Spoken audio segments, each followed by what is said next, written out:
Në pikun e sezonit turistik në Shëngjin u organizua Panajiri i Verës, një aktivitet që mblodhi 12 kantina nga e gjithë Shqipëria. Të mbledhur në shëtitoren Buzdetit, prodhuesit prezantuan verërat e tyre për qindra turist vendas dhe të huaj, duke promovuar një nga produktet më të rëndësishme të agroturizmit shqiptar.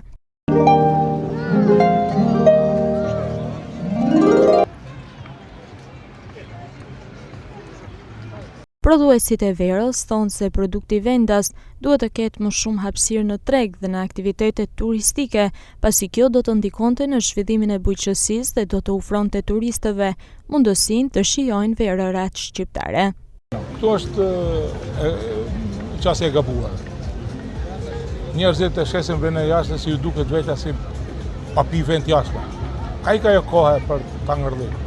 Pinë vend origjinale, artizanale. Me thënë drejtën është e domosdoshme, mrallparje për të evitu braktisjen e gjithë tokave në zonat rurale dhe duke ble produktin e këtyre njerëzve që jetojnë në këto zona, padyshim që i nxit këto njerëz mos t'i braktisjen ato toka, të vazhdojnë t'i shtojnë fneshtat, të punojnë tokën, edhe mbi gjitha kryesorja është që edukohet një turizëm cilësor. Panajiri i Verës, i organizuar nga Bashkia Lezhë, synon të kthehet në një traditë të përvitshme, me qëllim promovimin e prodhimit të vendas dhe mbështetjen e sektorit të vreshtarisë e turizmit. Ne sonte hapëm për herë të parë Panajirin e Verës në Shëngjin, ku tashmë Shëngjini nuk ofron vetëm detin, por ofron traditën, kulturën dhe shijen e vërtet të këtyre prodhuesve vendas në gjithë Shqipërinë. Sonte kemi këtu që marrin pjesë 12 kantina vere nga e gjithë Shqipëria, ku po shpalosin punën e tyre shumë vjeçare me prodhimin e tyre të verës. Ne duhet japim më shumë rëndësi prodhimeve vendase